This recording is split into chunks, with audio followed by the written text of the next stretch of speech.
Let's go, Evamux. Put us on the stage. God damn this interface. Good morning, everyone. We are here. It is not darkness. Welcome. Thanks, Leah, for already being in the chat. Thanks, Ray Cooper, for already being in the chat. I am Skyler Thomas, independent filmmaker, host of the Watching Humans podcast. This is Jack Kashite of the Tree Spirit Project, my co host. Say good morning to everyone, Jack. Good morning to everyone, Jack. A little humor for us. Fantastic. Very little. I will be incorporating trees into the show today. You'll be happy to hear. I will. Thank you. It's been tough coming back to civilization, I got to say, as you can see by my trouble with the technology already this morning.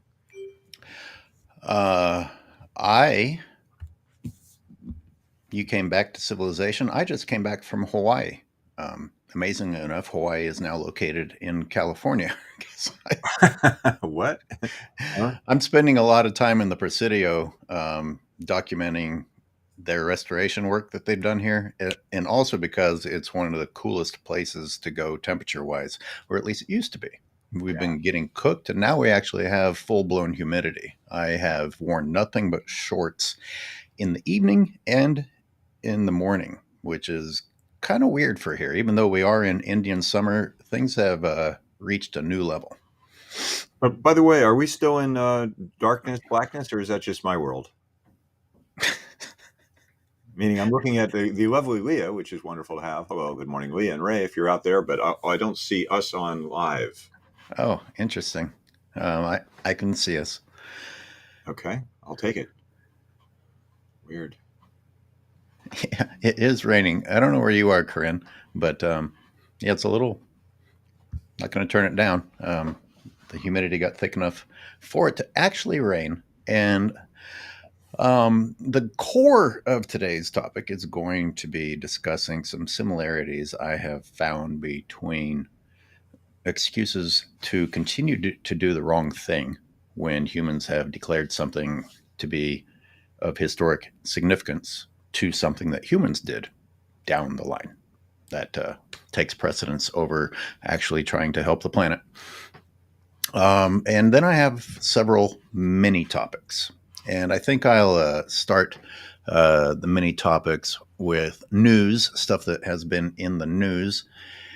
I talked a little bit of trash about the farmers complaining about the tariffs previously, and now they are on the brink of losing everything, and are praying to God and begging Trump to stop doing what the Christian president has done to them.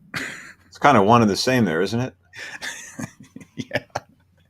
He is their God, pretty much, isn't he? Well, he has that power anyway, more power than the Almighty in many ways.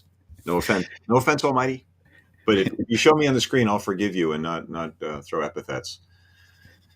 So this reminded me of something when I was getting my natural sciences degree.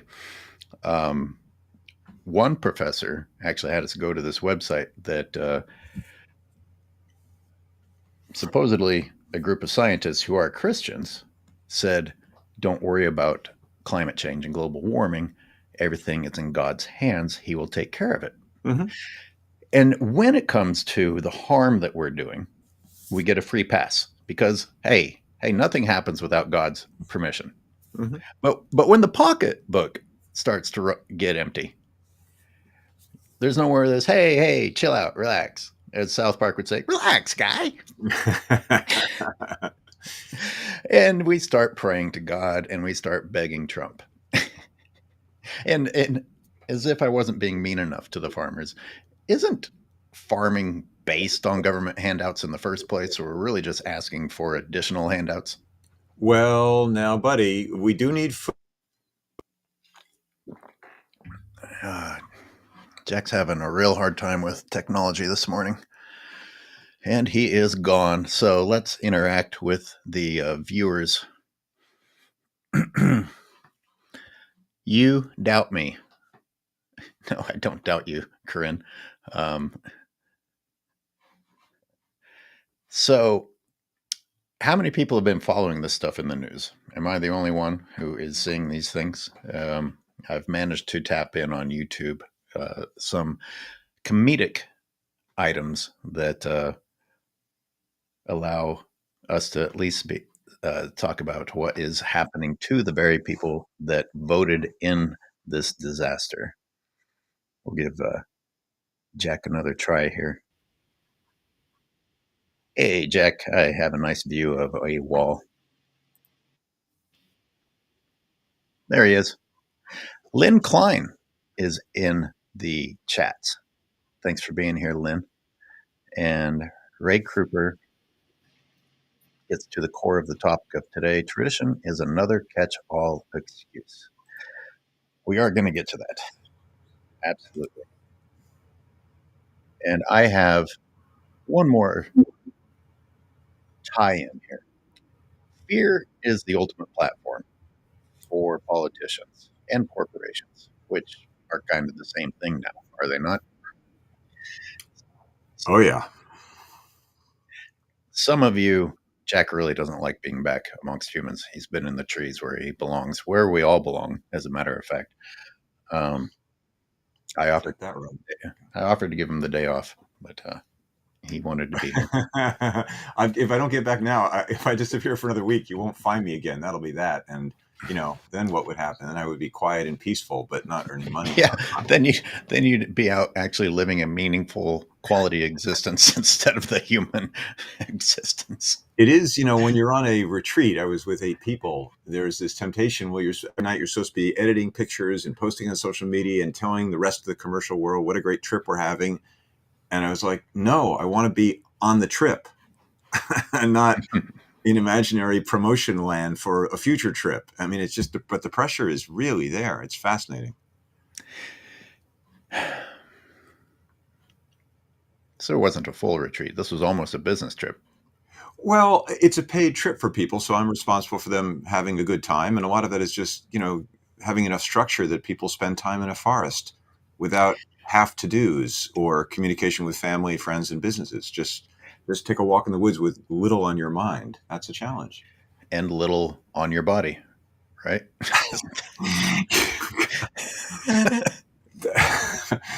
God, you guys, it's so funny. Like, I'm not even in my head about that. And you're like, naked. Oh my God, naked. You have to hug trees naked. You have to hug trees. There were people on the trip that never took their clothes off. It's being with the trees. For some people, they're comfortable and not uptight about having no clothes on when you're with a tree or in the forest, then you can do that. So it's a choice. It's not a pressure, but some people really heighten that aspect of it, it seems. Don't you think? Hey, I see naked people on the beach every day when I run here, so it's not exactly far from my mind. It's this, that's San Francisco. See, it's the seventh sense. I see naked people. Oh, Corinne was on your trip. She was. I was going to say, she had a lovely time. Corinne was really in her element. She is definitely a nature lover, forest person. And yeah, Corinne was at many times happy out there and barefoot, and Corinne's coming up 65, I think, or something. So, she's no longer a young hippie chick. She's a mature, leading woman hippie chick. And she was barefoot and smiling. It was lovely to see. It's better for your feet, right, Corinne? It's better, science proves what we know by, this feels good. This soft, kind of dirt and leaf duff that forms on the forest floor feels really good on your feet. And I'm waiting for a peer-reviewed study to confirm that it felt good. I'm not sure if it felt good unless I see a graph. Right. Like the peer-reviewed study that showed, hey, wait a second, 4,000 tons of manure on a pasture spread out liquid isn't good. I don't know. Let's test it. Remember, when it comes to agriculture, shit's natural. No matter how much there is, hey, embrace nature. You're a hippie boy. I mean, you went from a hippie tree hugger to a city boy as soon as you criticized the amount of manure that's out there. Right. They have it covered every direction, don't they? Animal ag. And I sometimes say ag too, of course, but just for the audience, we're talking about, so in other words, should farmers who subsidize vegetable crops for us to eat, can they be subsidized when their business is hurting so they don't go out of business? There's a good argument for that. but it's as we know from Point Reyes, way back to your Shame of Point Reyes film, huge amounts of money propping up dying industries that are killer industries that are unhealthy for us and not so good for the animals either. And I'm gonna talk, yeah, not particularly good for those animals. And I'm gonna get into this in a little bit, but I've got to mention corn because you think about these hardworking farmers that are just trying to provide for the American people, and how dare I, make light of the hardship that they're facing for the person that they put in office. But the mass amount of them are growing corn, not for humans to eat, but for other reasons, for cattle to eat or for ethanol and things like that. So let's just stop pretending like these people are in it for you. Indeed, and I think it's if somebody knows out there, and maybe Leah knows that, but it's at least 80% of corn and soybean crops planted. Now I know that internationally, because a lot of it's in the Amazon rainforest, they cut down trees and plant soy and corn to feed cows specifically. GMO crops, because that's efficient and gets a ton of yield, and it tastes horrible, by the way, that stuff, but it's fed to livestock instead of just feeding organic healthy corn to people. The stat that I'm going to read in a little bit is even worse than that one. Believe it or not. I certainly believe it. I was being conservative. No, really. Good for you. Look at that. You're winning the war, Skyler. The cynicism is paying off and watching me over. I'm going to have a conservative co-host here pretty soon. So I did include, I've got this little banner reminding me to talk about fear is the ultimate platform. And it extends from sharks, which was my earliest form of animal advocacy in realizing how governments use fear to get their way, to fire, to wolves. And, with the wolf thing, these people in Idaho and Montana and whatnot, these ranchers would pay to have banners put up showing wolves as bad guys, and we've got to kill the wolves. They don't have to bother with that anymore because now fire solves everything for them. Hey, fear of fire. You need our cattle more than you ever needed them, and you don't need forests anymore. You need our cattle to come in and graze where forests used to be, because forests make the planet worse, Jack. It's a problem. It's a huge mistake by God. And well, no, trees are nice, but they do get overgrown. They need to be raked and managed. And right. All right. I'm sorry. It wasn't a complete mistake by God. It was a not thoroughly thought out plan by God that they would drop leaves and have branches and shit. I think this is getting sacrilegious, but that's why the Creator created man, to tend the forest and be loving stewards. Right. And he intentionally. Brownie points if you're Native American. Did you say that you thought Corinne was 60 something? She's 79. I was very aware of the numbers I was pulling. Oh, you were being a gentleman. I was a gentleman, and also the training and the welts on the back from these other ways of estimating women's ages. What? It's sort of like I don't want to go there. There was a young woman on the trip, a server at a restaurant, and she looked pregnant, and I knew no, don't say, oh, when are you expecting? No, a woman's going to do that, because I ain't going there. And it's 14 times bitten, 15th time shy. Well, Corinne being 79 and being mistaken as a 60 something is a testament to her veganism. Whereas if you would have had some hardcore dairy consumers, you would have had pregnant looking men on your hike. Okay. You really, it wouldn't be a Skyler Thomas podcast without one quip of fat shaming, would it? You got to get that in there. I think it, but I know not to say it. Whereas you, my ungoverned, non-political friend like Gary Yourofsky, just say what you think. I didn't mention being fat at all. It's a biological phenomenon. Like Homo sapien men are now capable of becoming pregnant if you consume enough meat and dairy. I didn't say the word fat at all. You did. I think the word you're looking for is utter. Utter. They do have those too. Only two of This them is above. we're in the hole and we're now digging deeper, man. Just get us Okay, out. Jack. Let me then mention the trees. Thank you. Plenty is a word that was used in a conversation I was having with someone who I quickly just shelved as it's not worth it.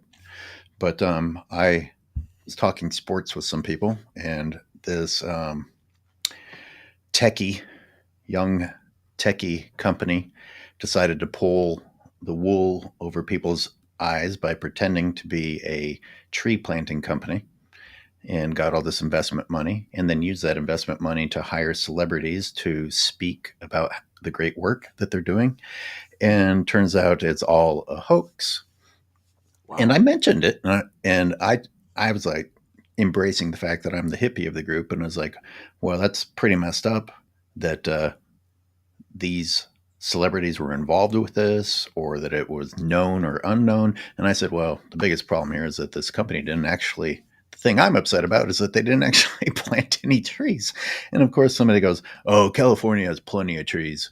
And, blah blah blah, and these green companies are like fooling everybody into thinking that there's a problem. And take a guess what the use of the word plenty reminds me of. It's fine if you get it wrong. Everyone in the chat, I'm trying to be interactive so you can chime in as well. There will be a prize. Yes. Plenty. Plenty of trees. Is it the phrase plenty you've used before? It's not involving trees. We're bringing it back to why we are, in fact, acquainted. Oh. By the way, thank you, Susan Conforti, my spiritual sister, for watching and joining us today. Very sweet. Good to have you here. By the way, everyone, I do hope to see you on my Shark podcast on Thursday. I think that it's an interesting overlap to subtle vegan themes. Um, Is that Ray Cooper's 9 a.m.? 9 a.m. Thursday? Shark Podcast? 9 a.m. Thursday. So your podcast sometimes are on Friday. This Shark is on Thursday. Ours is on Tuesday. You're always 9 a.m. is what you're doing. Yeah, I may not be able to stick with that, but it's an attempt at this point. The Shark one is consistently Thursdays. Sometimes I do a bonus watching humans on Fridays. Okay. Ray Um, Cooper has a guess. yes, Land of Plenty from Ray. Good. Corinne says good and plenty candy. Okay. Uh, Melanie Gunn, on behalf of Point Reyes National Seashore, and Dave Press, repeatedly let everyone know that the elk had plenty of water Oh. when the elk were dying from a lack of water. I challenged by sending, and this is in writing, a question: how much water do elk need? Guess who couldn't answer? Dave The Press, fuck? the biologist for the park. Yeah.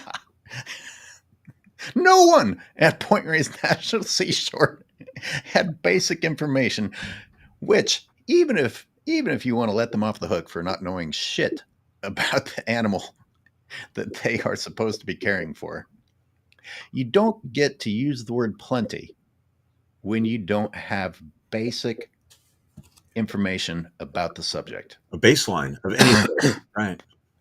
So, like this person who said that there are plenty of trees. Of course, the question for me is, so how many trees are there supposed to be? How many trees are too many trees? Exactly how few trees can we have before we don't have plenty? Zero? Usually, people like this are thinking maybe we don't need any at all. I want to know, do the new wildfires that are currently burning, reducing trees, does that change your number that doesn't exist in your head? Does California's actual taxpayer funded slaughter of trees, thinning of forests right now, intentional in addition to what the wildfires are doing, calculate into your idea of what plenty is? There's never an actual amount. It's just always, there's plenty when it comes to being concerned about the planet or nature. Same thing with sharks. When I fight for sharks, the people who say, oh, don't worry about this slaughter, don't worry about the finning industry, don't worry about culling, there's plenty of sharks. How many sharks are there supposed to be? I wrote a blog 15 years ago saying, how many sharks is the correct number of sharks? Guess what? Human beings don't have that answer. And human beings don't have the answer to how many trees are supposed to be either. These are bullshit things that we arrogantly say when we want to continue down a path that we're already on. And not to be cute with language, but it really is two things. It's incredible arrogance, as you just said. It also, and I'm not saying this just as an epithet or a slur or an insult, incredible ignorance. Like not aware of a shark's necessity in the oceans, its function it does, or trees. Oh, there's plenty of trees in California. That you just said that a few sentences ago. Yeah. That stuck out of my mind. Somebody who says that, it's not even a good BS answer. Like, well, there's no meaning like there's X amount of acreage in California, and traditionally there was 50% forest cover, and now we're down to 30. There's still plenty. It's just like, oh, that's fake news, right? Just throw it all away. Oh, there's plenty, without just complete ignorance. So you can't debate a moron because they just say no, you're wrong. Same to you and many more.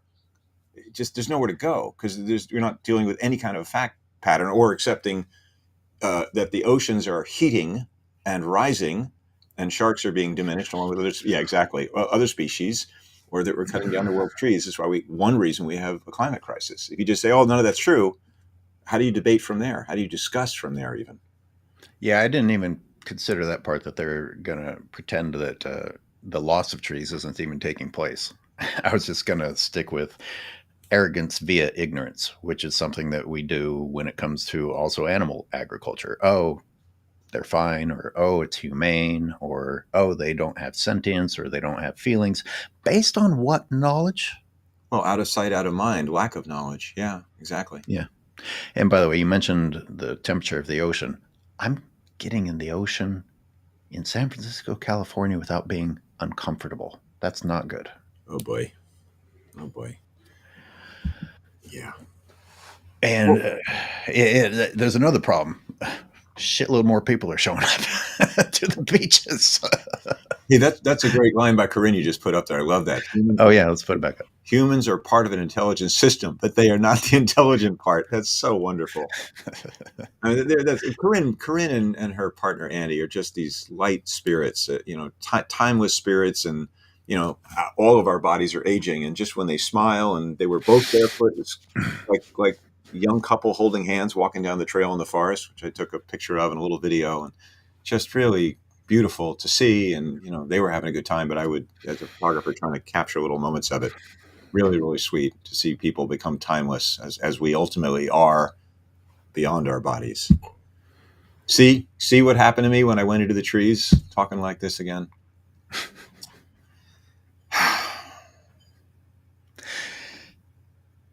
Are we ready to get to the core topic of the day? Sure, buddy, go for it. And by the way, world, thanks, Skyler, witnessed this. Thanks, Howard, for putting together this show. I was off naked tree hugging, or just naked, or whatever I was doing, and you put together this show. So thank you for that. I could just show up and play. Appreciate it. Arrogance via ignorance. Save that. I will. It rolls off the tongue, and it makes a lot of sense. The most arrogant people are usually spewing ignorance. They really do. By the way, I'm probably going to see Ray Cooper today. I don't think Corinne and Andy can make it, but at Point Reyes Seashore, we're meeting. Oh, you are going? At 4:00. Diana Oppenheim and Laura Cunningham and Charity Kahn, the songwriter, are all going to be at the Red Barn to host a talk and a tour. So it'll be a reunion of sorts for people who want to do that. It's very sweet. And the Red Barn is at the Bear Valley Visitor Center. Before you get to the big building, it's on the left side. That's a separate little dirt parking lot area where we're going to meet. 4:00 today, Tuesday. Ray, please document this. At least pieces of it for me. Please. You want some video clips, horizontal, vertical? Yes, sir. Okay, because I have a request from IDA to shoot, to shoot vertical. That's fine. Shoot vertical. Okay, whatever. As long as I get the information, is going to be more important than the visual. Audio is actually going to be quite important. Yeah, I mean, I do 1 minute clips because I don't have a ton of space on my phone anymore. It's not really a Mm. video camera, but I get some good 1 minute clips just to show the scene. Yeah. Okay, Ray, that's where you step in because I want to hear the whole speech. Um, so, thank you for mentioning Point Reyes National Seashore. What's something, and in fact, Laura Cunningham, something that Laura Cunningham and Jim Coda and myself say about the pastoral zone is like, okay, so this is like a golf course situation we have going on in a national park, and it's not good. It's not biodiversity. Bio for biodiversity, it is not good. For habitat, it is not good. For the earth, it is not good. For nature, it is not good. For climate change, it's not good. For water waste, it's not good. It's just not good.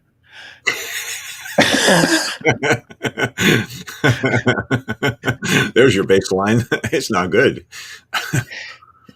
Now we the ranches out there, even as they were still operating, managed with the help of Jared Huffman to receive historic significance, historic labeling. These are historic ranches, and therefore, no matter what they are doing there, they're important. Um, Because they're historic, and they're there because they're historic. They're good because they're historic. and obviously, this is getting to my talk about human beings considering what they do in history to be worth holding on to, worth commemorating, no matter what it costs. Because ranches cost us a lot. They cost us a lot financially. They cost us the little water, the fresh water that we have left. It costs the earth, but it doesn't stop at ranching. Jack's digging up something that he's going to share here. I wanted you to go into the word, and look, I'm dating. Look at this. People don't know what this is. This is called a book. It's a dictionary. Anyway, what's the word exactly? What I got it out of the attic. What's historic mean? It's designated, as you said, it's been legally designated. The ranches they lobbied, and as you said, with Huffman's help, I'm sure the congressman they're historic ranches. Well, what does that mean exactly? I mean, I don't know the answer to that. There you go. I admit my ignorance, but I'm going to at least start with a little thing. It means European history matters, and the Coast Miwok history does not. So historic is historical, and the definition is providing evidence for a fact of history, serving as a source of history, a historical based on or suggested by people or events of the past, showing the development or evolution. Here we go. This is probably the best. This is fifth definition, showing the development or evolution in proper chronological order. Famous in history, now usually historic. So, really, of course, doesn't really mean anything. Well, also, I'm just looking at from Middle French historium. I'm trying to find the root of the word too. From the Greek, historikos. That was a little Greek trill accent there. Yeah, historical, famous, historicus. Okay, interesting enough. Yes, continuing on. Ray, I'm glad to know that you have a lot of room on your phone. That's magnificent news. So, and again, viewers, I invite you to participate by adding some things to this list if I forget anything. But off the top of my head, when I consider all of these damaging things, this pastoral zone, this golf course that exists inside of Point Reyes National Seashore, along with that comes water usage, our precious freshwater usage to irrigate these non-native grasses that shouldn't be here at all but are intentionally grown for the sake of one thing and one thing only, commodity animals, or now for historic significance because ranchers liked having grass there and now we need to preserve it. Even after the ranchers are gone, it's going to be important to continue this destructive cycle because of history. We got water. Massive amounts of water. Massive. You're Just not telling insane me. amounts. I mean, each cow is. Well, I know, but I don't want to spend too much time on each topic. This is an Okay. overview. Okay. And people add to it. Water. The non-native grasses, even invasive, to use a word that Jack doesn't like, but these are habitat consuming, aggressive plant species that have spread into other areas of Point Reyes National Seashore that we would prefer them not move into. And they're intentionally planted, which brings me to seeding. It's a resource. It is money. It is labor in order to bring seeds out, to reseed it. And then follows the irrigation. Fertilizer. They do use fertilizer in addition to cow poop, but it gives us a wonderful excuse to spray liquid poop on the ground, dried poop on the ground, and the poop that's directly falling out of the butts of the cattle. This is the pastoral zone of Point Reyes National Seashore.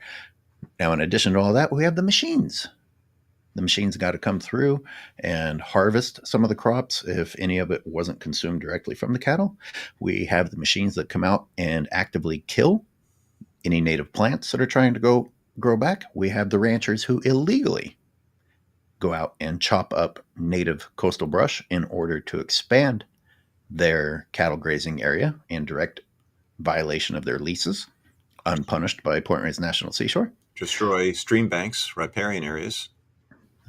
So there's my list before I move into the comparison that I wanted to make today. There are a lot of inspiring things to see in the Presidio when it comes to the restoration work that they have done.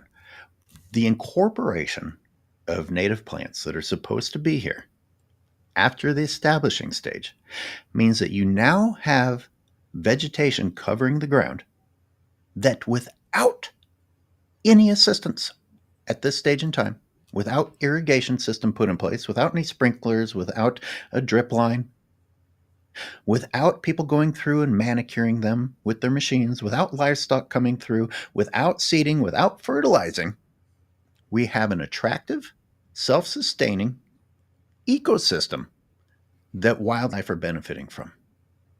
Now that I've said the positive side, also in the Presidio, we have two things that resemble ranching. Place your guesses if you can name the two things that resemble ranching. No shame in being wrong, ladies and gentlemen. Think about what the Presidio was, if that helps you. You want me to jump in here? Or you're waiting for absolutely? Yeah, no. I mean, they can't voice. So Corinne threw in tree removal. Well, that is happening. And that is definitely happening. Well, I don't know. It was an army base, and then there's a golf course or two in the area, but that's not what you're going for, I don't think. It is. It is. You got both of them. Susan throws in buffalo. There's a buffalo paddock in Golden Gate Park, but I don't think they're moving more animals into the Presidio. Correct. That's Golden Gate Park. I am unaware of any buffalo in the Presidio, and the Golden Gate Park one is in a paddock. It's actually kind of depressing to witness once you go and look at it. I used to live 4 blocks from it. I know that place very, very well, and it was depressing, as you said. Yeah, so I don't know. Are they bringing in more goats or something? Prescribed herbivory? So, two terrible things are taking place. A golf course, which is a significant portion of the Presidio, which is a national park, and historic military housing, which all have the prestigious, massive lawns in front of them, boasting a huge problem that Americans and other people in the world continue to move forward with: worship of grass, which, of course, is linked with water, linked with fertilizers, linked with pesticides, linked with machines that are constantly grooming it and changing it. These things aren't just costly, they are the primary sources of noise pollution. Oh, right. But think about the fact that there are no officers here, there is no military here. And while the Presidio, on one portion of the Presidio, says Monterey cypress have to go because we think historically they don't belong here, they are preserving hydrangeas, these Japanese trees, grasses from Europe, and spending an incredible amount of money, not only keeping those things growing, but manicuring them and maintaining them. This is like yards from each other. This insanity, based on exactly the same excuse that the ranchers are using: historic significance. The golf courses ties into it because it's so similar to the stupidity of the ranch's pastoral zone and the lawns of these historic housing units, officers' quarters. But again, the most noise pollution, the most water usage, non-native plants. Just the place is lined with machines, and that are all there dedicated for humans to enjoy recreating. And as if all that wasn't bad enough, I actually jogged all the way to the golf course and walked through it. They've got all these signs about how sustainable and environmentally friendly the golf course is, including but not limited to, they do in fact use goats. So we even have livestock. On the golf course or in the Presidio? It was bragged about as a part of the golf course maintenance, but that must mean nearby. It has to mean nearby, Yeah, because or they would the never. rougher They would, areas around the golf course that are quote unquote wild or not manicured for the golf course. They're going to yeah, cut some of the grass this down. is how good goats are for plants. You would never, ever, ever allow them on a golf course or in your own lawn, but otherwise, give them a thumbs up. In the wild. Let them run rampant in the wild. Yeah, feed nature to them, but not my lawn, not my yard. Wow. You know, it reminds me, the big definition for me of invasive, it goes back to use. If we can use something, then it's good. And we're, well, like the lawns example, a huge amount of water. It's from England. And a lawn is what? It's taming the wild, where we can play badminton and croquet or whatever. And the wild is dangerous, as you started out today. You know, danger of fire. I'm not sure what other dangers are. Dangers of invasion, whatever that means.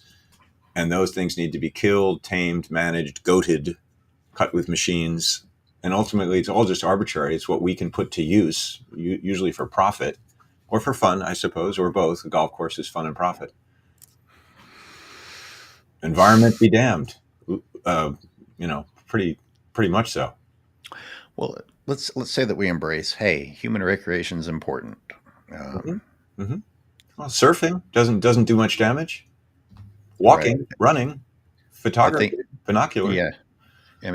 You're pretty much beating me to the punchline. It's like, Sorry. no, no, no, it's good. At what cost? It's just like I think that's the overall theme of today. Cost doesn't matter anymore as soon as we declare that it's important. I mean, the shame also is, Skyler, it's like we know better. We even have a phrase in our culture called, for the parks anyway, which is leave only footprints, take Mm, only pictures. hmm So that exists. People understand, yeah, that's good. And then, of course, we contradict it in a billion ways by, managing it to save it and protect it with all the things you're describing. Machines and bringing in subjugated animals to do something akin to what wild animals did, but back to point raised, they're bringing cows to do what elk should be doing, but they don't have enough elk because they've killed them to support the cows for profit. And maybe in my mind, because I think about this so much, it feels to me like it doesn't need to be said, but I'll say it just in case I'm wrong. Again, I intentionally mentioned the areas that are using native plants so that we understand if we would just back off, nature's got us covered. Remove all that labor, remove all that noise pollution, remove all the pesticides, the insecticides, the herbicides, the fertilizers. Gasoline, diesel fuel. Yeah, yeah. And not only do you save the money and the labor and etc., you're being kind to the planet and all the creatures that are very thankful that those plants are in fact there. Yeah, just hands the f off, boots the heck out.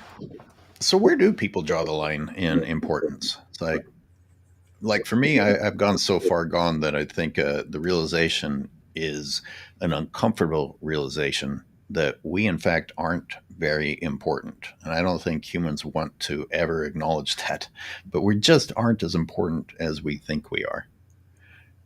And all these things that glorify certain stages in history, I feel like point to the fact that somewhere deep down we know we aren't important. So let's over glorify shit that's taken place so that we can remember that we are in fact important. I'll go along with that. Yeah, yeah. We give words historic and monuments and all that stuff. So there was some purpose to our life. It wasn't just a total waste or destructive force on the planet, right? Corinne says landscape companies need the work. Yeah, I yeah. I would like you to follow up on that. You say yeah. You understand what she means? It's one of the driving forces. I mean, for me, I would call it capitalism bigger because both government agencies will say we need to do some work, and they'll hire an outside consulting company, and then landscape companies come in and trim the trees in the golf course. I mean, all of this system is set up where everybody's feeding off Yeah. it, rather than just Yeah. when you do what we're agreeing to do, which is just get out, leave it alone. Where's the profit in that? That can't Hmm. work.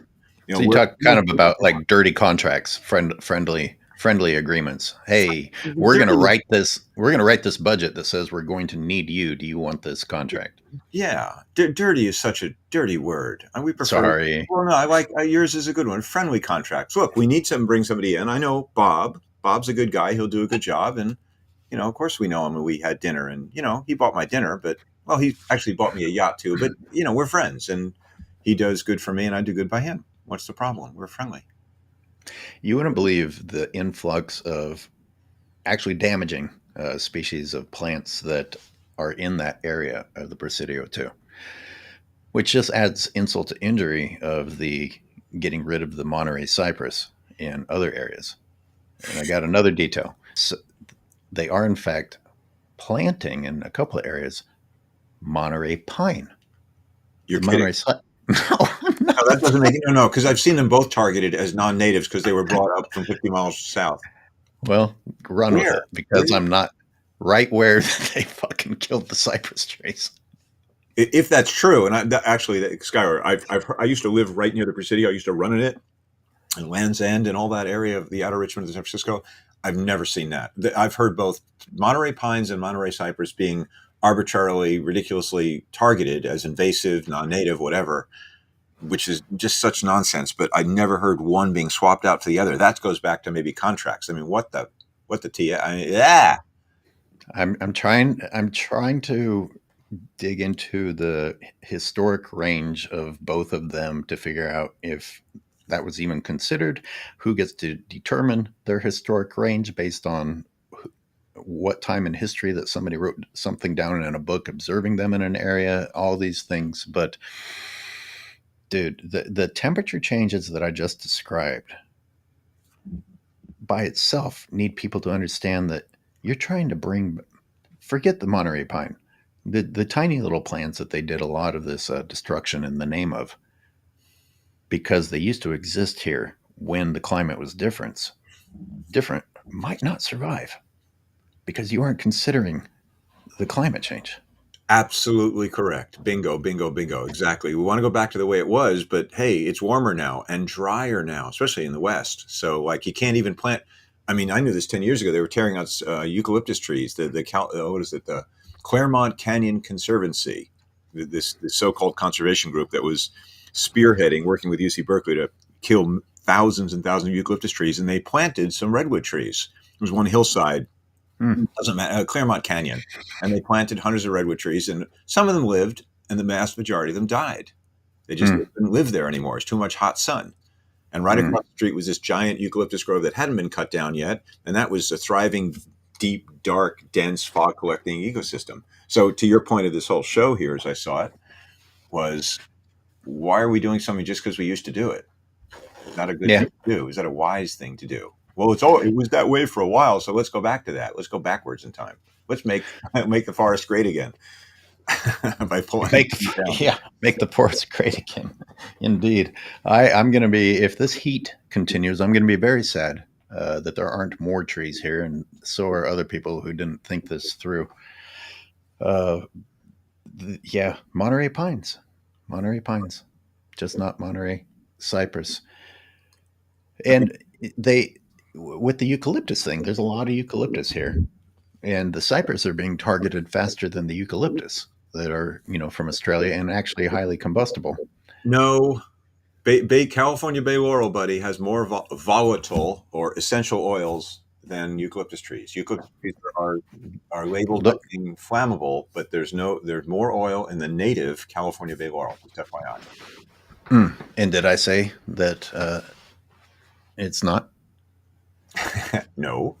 Yeah, but thank you for inserting that Yeah. argument that Well, didn't exist. well. Put up your dukes, buddy. Put up your dukes. Come on. Which is to say, Which species are we talking about currently? my point is, I would ask you, my co-host in the show, be careful in calling any tree, including ones who have a higher amount of oil, flammable, very flammable, or highly flammable. I mean, I trust you with this stuff. If you or Laura Cunningham, for instance, were gardeners or doing work around urban centers or whatever, first of all, I trust you to leave it wild. Those areas you did want to do something to, I would trust you. But when you use those words out in the blogosphere and in the world, people take those descriptions and run with them. Sorry, everybody, it is not a highly combustible tree because Jack brought up the bay laurel, and therefore it is no longer a highly combustible tree. There is no such thing as a highly combustible tree. Jack will go on record as saying that, because what does that even mean? What does that mean? No, seriously, highly combustible. What does that mean? You put a match to it, it goes up, and highly combustible would be a piece of crumpled newspaper, a dry dead tree, and you put a match to it, and it poof. No tree does that. Instead of talking about your bay laurel, we're talking about a Monterey cypress next to a eucalyptus tree. We're talking about a California native tree next to an Australian tree. Uh-huh. So leave the combustible part out of it. Okay. And I would say they both sequester carbon. They both condense fog. They both stabilize soil. They both shade and cool the earth. They both release oxygen. They both provide animal habitat. They provide, both of them, huge ecological service. And what harm do they do? Either of those trees. Corinne used the combustible word. So, well, she doesn't know. She says pine trees are so much more combustible than cypress. I would think. The needles are finer, and arguably, if they're dried, they would be easier to ignite. But again, I'm just challenging the overview that trees are these. Well, this is it. You talked about fear. If you call something combustible, people are afraid of it. There's a political context for these words, right? So what I was getting at is that the Monterey cypress have been declared as declining, when in fact many of them are pretty good looking, pretty healthy looking. But the amount of resources being put into killing them, I thought, what if you were putting those resources into helping them not decline? I was saying they're declining. Well, look, we're cutting down hundreds of them. They're declining. Look, what does that mean? They're declining. What does it even mean? Oh my God, they're declining. It's because we're cutting them down and we're heating the climate. Well, they engaged in this whole soil inversion project to make the soil a higher quality for the plants that they're putting in. It's like, okay, so you're willing to do that for the restoration project. Have you thought about what you could do for the declining trees? But no, the plan is to get rid of them. So, final thought, because you guys will probably have some things to say about this. I'm just going to leave and go cry in a corner. You guys can carry on. This is just all sort of. I'm going to go back to the trees and just crawl up in a ball inside one, and because the redwoods are not highly combustible, which they aren't.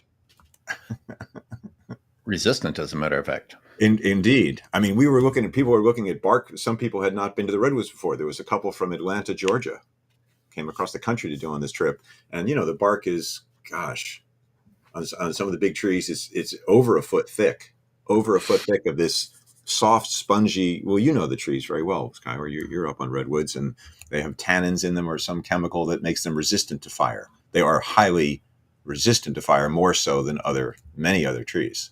They need fire to propagate, if I'm correct. They need heat to open the cones. It's funny. I actually have I took one after years. This is sequoia. This isn't Coast redwood, but that's sequoia. This is the beginnings of a sequoia tree, the largest tree in the entire planet, largest living thing, arguably, other than communities of plants. And this thing needs heat to open, and then the soil would be fallow by the fire. You know the stuff. You don't need to do it. We'll do a separate show on that at some point. Corinne says the Monterey cypress are so beautiful. Indeed, they are. That is a good-looking tree. Corinne says, "Go, Jack." I think she means go and have a good time, not like get out of here. Go to the trees and take me with you. Yeah, there you go. Exactly. So I had yet another very humbling encounter with a coyote, a big one, like closer to wolf than coyote. Oh wow. And then I'll save the story for another time. No, But I this is want to, what a wonderful. You got 8 minutes, buddy. Go for it. Isn't it a good time for that story? well, if we can circle back to it, but the reason I'm bringing it up is that then my girlfriend sent me an article about showing that coyotes are swimming to Angel Island. And biologists are, saying that they're, finding their way down south via the Golden Gate Bridge, via swimming, apparently. So wildlife are reacting to loss of habitat or just plain needing to move on because they don't all exist under the same roof like an apartment complex. Males are supposed to move on, establish their own areas, things like this. Whatever the reason is, they move. This would be a natural spread of a species. Well, except that we are driving some of it. But even if we weren't, if a population was doing well, they would want to move, they would spread. Something that the elk desperately would want to do, and Point Reyes National Seashore is not going to allow to happen outside of the park's boundaries, by the way. Um, uh, anyway, I thought that the swimming coyote was pretty interesting, but we go back to how does anyone know whether or not, even if you were to successfully claim that Monterey cypress weren't here at a certain point in time, how do you know that a bird or whatever wasn't going to get a Monterey cypress up to here in relatively the same habitat as the cypress growing down in Monterey itself? Just like the coyote is finding a new habitat. Oh, here's what worried me. They didn't elaborate on it, but they talked about the deer population and a vole population, an endemic vole population on Angel Island, and that the coyotes coming there could impact that. Now, when you say could impact that, you could mean that that's good. You might say, hey, they're going to impact it and we're not going to do anything about it. Or you could be insinuating, hey, this is negative and we're going to need to manage that coyote population. Just depends which one humans decide to run with, right? Yeah, managing, man aging everything. Usually, Which one's going to get the bigger contract? well, that's how they'll make whichever person lobbies more vocally, vociferously to get more money will win, and that will become the new necessary. Wow, you're going to turn me into a more of a misanthrope. I always say it's like I'm the older one here who's experienced more. You spend more time in the trees, and therefore you come back happy, I guess. Hopeful, wanting to be. Yeah. So, anyone want to chime in on that? If not, I will use the last couple of minutes talking about my coyote story. Yeah, I'm looking forward to hearing. I'm looking forward to hearing it, if that is a way to say it. So, I've got a good 10 years of going out in the East Bay and up in the Sacramento Oak Woodlands and encountering coyotes with no negativity. If anything, disappointment in how timid they are, because I would like to spend more time with them or be able to observe them. I'm talking about 10 years of encounters, including my dogs being with me. Things are different here. These coyotes have adjusted their behavior to target you and your dogs. And I say me and my dogs. I've never ever thought a coyote would target me, but they are targeting what I'm with. And the first time I thought that the mistake was too much distance between me and the targeted dog. This time, and I went to a different beach thinking, maybe because so many people bring their dogs to the first beach of the incident, I would go to a different one.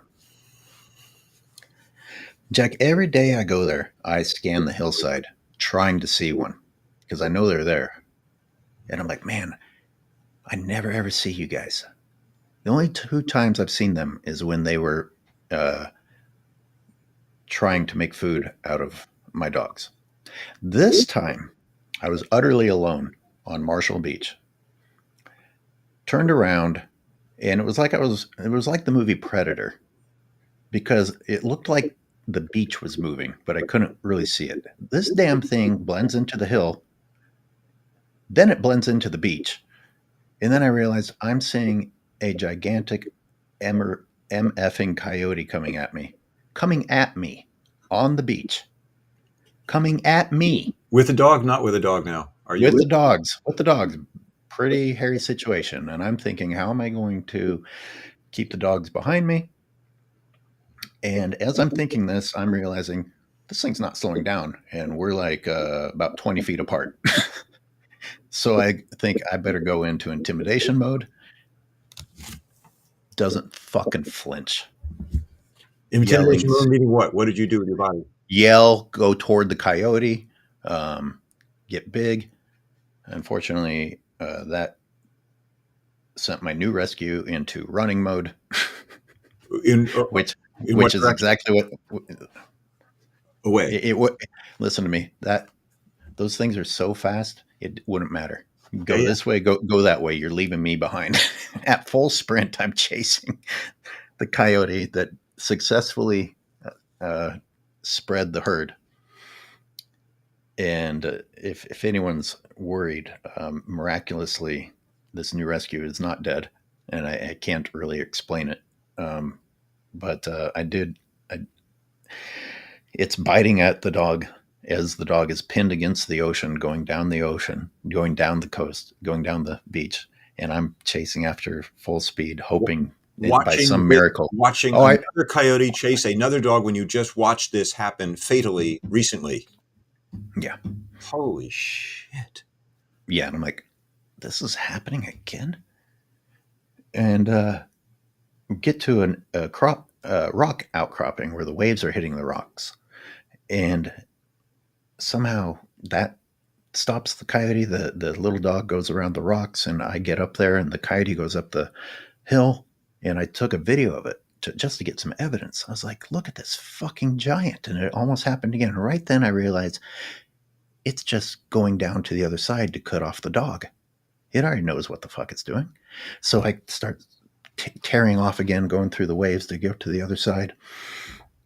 And the, this gets long. We still running. I don't. I almost had a heart attack Yeah. trying to just the cardio part of it because my cardio is not where it needs to be. Yeah. Well, thank God for adrenaline.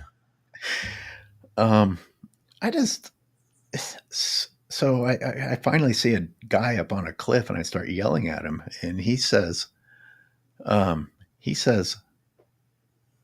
or I said yo and he says, is that your dog? And I said, yeah. Is it alive? And he's like, it's chasing the coyote.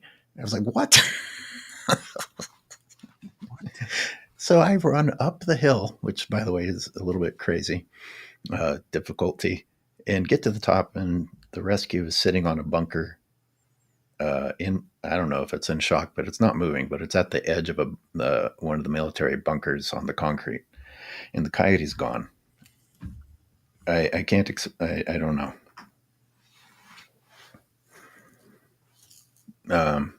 But I'll tell you what. Nature is humbling, and it's a reminder. Louis C.K. did a great bit. Well, hang on. Hold on to Louis C.K. I just want to stay with where you are, my friend. So, a couple things. Susan Kirks writes in, obviously. The thing I was thinking too, well, you got to put your dogs on a leash if you're anywhere around those beaches where there may be a coyote. And I like unleashing my last gal's dog was older and would stay with us, but I loved having an animal, our domesticated animal, loose, like yours is, as long as they don't chase seagulls or sandpipers or whatever on the beach. But that's the obvious solution. Whether you want to do it or not, I don't know. I guess your adrenaline will decide. But so the coyote left and the dog survived, Yeah, standing alone, somehow fended off the coyote. Or the coyote didn't attack. You don't know what happened. it was certainly trying. Yeah. There's body armor for the dogs, which we have already had. There's the idea of leashing, but I got to tell you, ladies and gentlemen, the situation I was just in, all that would have done was keep the dogs near me as the coyote killed them because that fucker was not scared of me at all. Well, I mean, it. with a leash dog, you would see the coyote running at you, and then you just pull the dog in, and pick up the dog because you have a relatively pickupable dog as opposed to a German Shepherd or whatever. But anyway, I'm not saying you should do We'll that. see. Yeah. Yeah, at a minimum, not at that in the morning and not at night. Daytime seems better, but yeah. And before But you I've get to seen CK, we've yeah, I've seen the videos of coyotes taking dogs that are on leash. So it can happen. Yeah, you gotta reel the fish in before the bigger fish gets the fish you got at the end of your line. And I'm not for fishing. Also, I just want to say, good on you, man, for being such an appreciator of wildlife and wild animals that you're not angry at the coyote. I mean, in the moment, you can be screaming at it, whatever, you MF, get out of here. But you know that coyote's just being coyote. And and you want wild places. You want places where this can happen, although you obviously don't want you or anybody else's dog getting eaten. It's horrible. But there are many people that react the other way around. They want to shoot coyotes. They want to stop them. They want to, this is wild. This is the wild. This is the danger of the wild. Also the excitement and the life of the wild. So just note that you really love wild things, as I do. yeah, the meanest thing I'll say is that I might not be witnessing a coyote being a coyote anymore, unless we wanted to just say they adapt and survive however they can, which they do. But otherwise, just Yeah. like that's why I mentioned my previous experiences. They've never, these coyotes seem to have fully adjusted to the idea that people parade their dogs in front of them. I've never had coyotes, even when they had the opportunities, try to do this. Yeah. Um, Yeah. and when and it keeps escalating. First, it's like, oh, you did this wrong, and then the next time, a giant is coming up to me, and I'm like, I don't even know if I'm safe at this point. I mean, seriously, it was kind of it didn't feel good to realize this coyote was not scared of me Hair in the because back it of the would. neck goes up, right? That kind of like real instinctual stuff. Like, whoa, wild animal coming at me. What's going to happen here? What would happen if all that? I often, I often dismiss coyotes because they're small and skinny, not intimidating. This thing was big. Probably a proficient dog hunter and I rabbit thought hunter it. and all the rest. I thought it was a large, light-haired German Shepherd that had gotten away from its owner. That was the first thing I tried to make sense of. Mm-hmm. Mm-hmm. No, it was not. Oh, you know what? Oh, you got to go at 10, Yeah, and I got to go you don't too. have to go. You can hang a little bit, but No, I'm going. okay. Well, thank you for sharing that. That's quite a story. That's a new one for me, and I lived here for 29 years in the Bay Area. Here's the Louis Case statement. We humans get to walk around oblivious most of the time. Sometimes you're more alert because you're interested in nature. Now the alertness is a necessity because something is actually hunting something that I'm with. It's the closest thing to us actually being in the food chain that I can think still exists, at least from a personal experience. While humans always want to talk about us being in the food chain, this was a tiny, tiny taste of what it might actually be like to be in the food chain, which just means actually fucking being aware, which we're so accustomed not even having to be aware. Yeah. Yeah, I remember the one time I was I've never been to Africa, but I was in India in the wild places, whatever, and we were on foot, no jeep, no weapons, and we were told there are tigers here. I mean, it's unlikely, but just be aware, we're on their land, we have no defense, we don't want to meet one. It was like, wow, it was just what you described. Like, I've never been in this situation. I mean, I've been in Yosemite and there's black bear there, but they don't really attack people unless you mess with a cub. So anyway, there's not much that can threaten us. We've killed everything that can. Exactly. Yeah, a coyote is nothing compared to a tiger, but the way that thing blended into everything until it was right on me. Well, also, but a coyote is in San Francisco, man. You're walking on a beach in San Francisco. You feel like just what you said, like you don't even think about the fact that something's not safe. It's funny. I've got a calendar here of animals, and there's 2 grizzly bears in probably Alaska somewhere.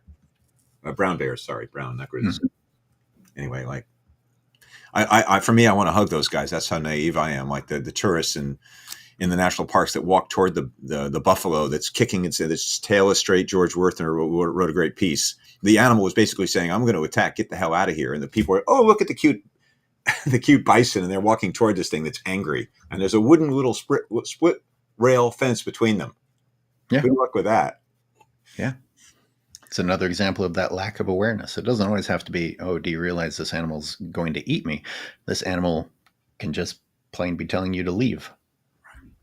I'm going to go see rutting elk today Okay. I hope that goes great. with big antlers, big racks. Yay. And no guns and no weapons and just elk hugging or Okay. whatever. But not naked. I know you'll be relaxed. No nudity involved today. Enjoy. Thanks, everyone, for being here. Thanks for putting together the show again, Skyler. Thanks, everybody, for tuning in. We'll see you next Tuesday, 9 o'clock, as we're always here.